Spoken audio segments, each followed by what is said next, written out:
नमस्कार, आपण पाहत आहात आलमगीर न्यूज लाईव्ह 24. बातम्या अहमदनगर जिल्ह्यातील.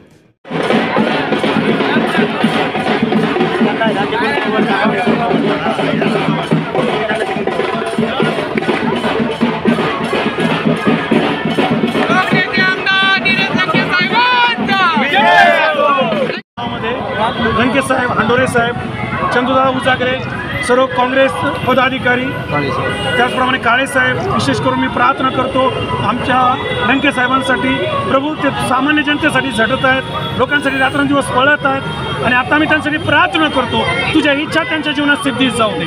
आम्ही तुझं वचन वाचलं की परमेश्वरा उंच करतो आणि परमेश्वर उंच पदात चढवतो. या गोष्टी त्यांच्या जीवनात लागू होऊ दे आणि तू त्यांना आशीर्वाद दे. आमच्या सर्व प्रियजनांना आम्ही प्रभू येशूनात आशीर्वादित करतो. होणारी निवडणूक तुझ्या हातात देतो. ही धनाची निवडणूक नसेल, ही कुठल्या यंत्रणा हायजॅक होण्याची निवडणूक नसेल, ही निवडणूक जी आहे ही सर्व समर्थ देवाकडून राहू दे आणि तुझ्यापासून असलेले पदाधिकारी या देशाला, या जिल्ह्याला तू दे, अशा मी तुला प्रार्थना करतो. येशूच्या नावात मागतो, आमेन.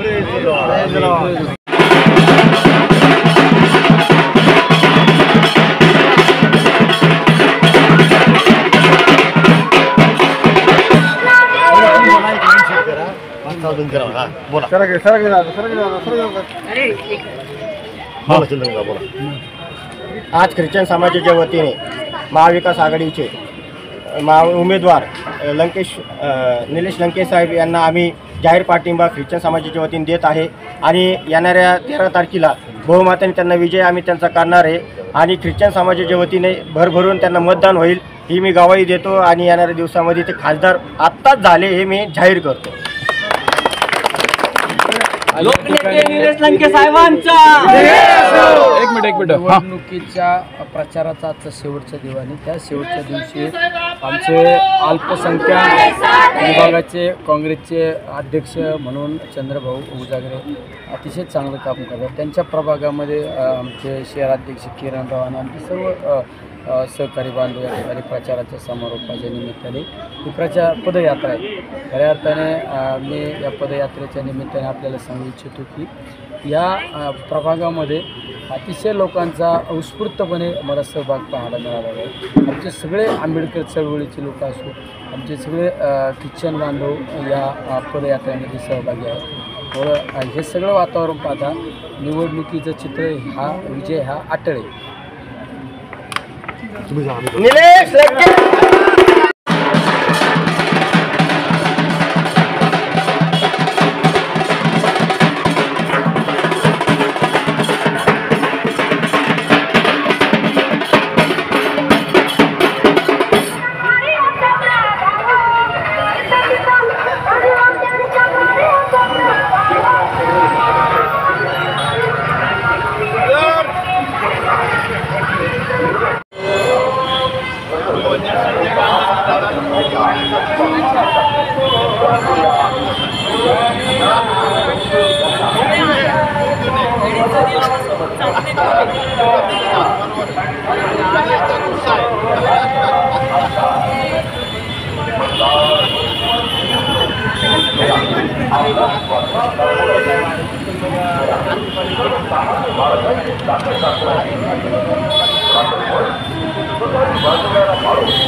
आवाज आहे.